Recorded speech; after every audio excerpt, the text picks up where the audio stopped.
बड़ी खबर आ रही है वो आपको बता दें। ब्रेकिंग न्यूज है, केजरीवाल के स्वास्थ्य को लेकर बड़ा दावा किया जा रहा है। केजरीवाल का स्वास्थ्य ठीक नहीं है, यह आम आदमी पार्टी का दावा है। जेल में घट रहा है केजरीवाल का वजन। देखिए, आम आदमी पार्टी ये कह रही है कि सेहत ठीक नहीं है जेल में अरविंद केजरीवाल की, लगातार उनका वजन घटता जा रहा है। केजरीवाल के वकील ने कोर्ट के सामने सरकारी गवाहों के बयानों और विश्वसनीयता पर सवाल खड़े किए थे, लेकिन कोर्ट ने उन सारी दलीलों को खारिज कर दिया है। कोर्ट ने कहा है कि जब भी किसी सरकारी गवाह का बयान लिखा जाता है तो वो ईडी नहीं, जज के सामने लिखा जाता है। सरकारी गवाह बनाया जाए या नहीं, ये कोर्ट तय करता है। ऐसे में जब आप सरकारी गवाह पर सवाल करते हैं तो वो सवाल ईडी पर नहीं बल्कि कोर्ट पर होता है। हालांकि कोर्ट ने यह भी कहा है कि केजरीवाल को हक है कि वो ट्रायल के दौरान गवाहों को क्रॉस एग्जामिनेशन कर सकते हैं।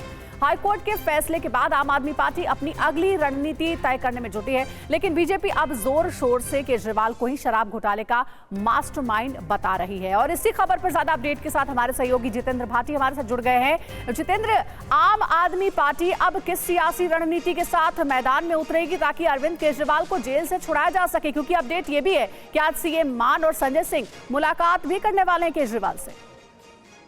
बिल्कुल, देखिए, मुलाकात के लिए समय मांगा गया है, उसमें हालांकि अभी समय का अपडेट होना है। लेकिन जिस तरीके से आपने पूछा कि अब आम आदमी पार्टी क्या करेगी, तो ये सवाल कल हमने भी आम आदमी पार्टी से पूछा कि अब क्या, क्योंकि हाईकोर्ट से जो आपकी उम्मीद थी उसमें पानी फिर गया। हाईकोर्ट ने माना कि जायज तरीके से उनकी गिरफ्तारी हुई थी, तो उस पर आम आदमी पार्टी कहना है कि कानून की लड़ाई है, कानून से लड़ेंगे। हम हाईकोर्ट का सम्मान करते हैं लेकिन इस फैसले से असहमत है, तो इसके लिए कानूनी सलाह ली जा रही है। उसके बाद में संभव है कि आज ही आम आदमी पार्टी अरविंद केजरीवाल की तरफ से सुप्रीम कोर्ट का रुख करे और सुप्रीम कोर्ट में अपनी तमाम दलील दे, क्योंकि उनको उम्मीद है कि संजय सिंह को भी हाईकोर्ट से कोई राहत नहीं मिली थी, लेकिन सुप्रीम कोर्ट ने उनको जमानत दे दी थी।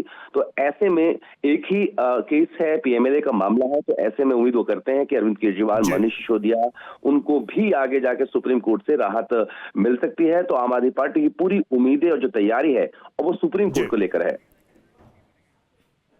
जितेंद्र, बहुत बहुत शुक्रिया आपका हमसे जुड़ने के लिए, इस जानकारी के लिए। और देखिए, इस बीच एक और बड़ी खबर है। जेल में बंद अरविंद केजरीवाल पर ईडी के सूत्रों के हवाले से यह बड़ी खबर सामने आ रही है। 2 महीने में चार्जशीट फाइल कर सकती है ईडी। बड़ी जानकारी है, 2 महीने में आरोप पत्र दायर कर सकती है ईडी।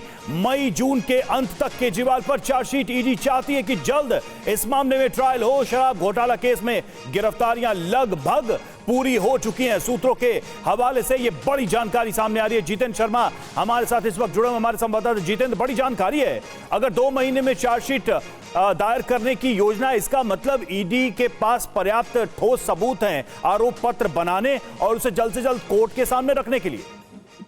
जी बिल्कुल, देखिए, ईडी लगातार ये दावा कर रही है कि ईडी के पास इस केस को लेकर पर्याप्त सबूत है, पर्याप्त बयान है। इसके अलावा मनी ट्रेल है, तमाम इलेक्ट्रॉनिक एविडेंसेस हैं। और उसके बाद अब ये तय हो चुका है लीगल टीम के साथ बैठकर एक मीटिंग में कि अगले 2 महीने के अंदर, यानी कि मई जून के अंत तक, हर हाल में इस केस में अंतिम जो फाइनल चार्जशीट है वो दायर करनी है ईडी को। और उसी को लेकर अब फिलहाल मंथन चल रहा है ईडी के अंदर। अब फिलहाल आगे अभी तक किसी गिरफ्तारी की कोई जानकारी नहीं है, लेकिन इतना जरूर है कि अब जो चार्जशीट दायर होगी उस चार्जशीट में एक आरोपियों की जो लिस्ट होती है उसमें एक नया नाम जुड़ सकता है, और उसमें पीएमएलए की जो धारा है उसके सेक्शन 70 का इस्तेमाल किया जा सकता है। कि जो खबर है वो हमारे सूत्र के हवाले से हमारे सामने आ रही है।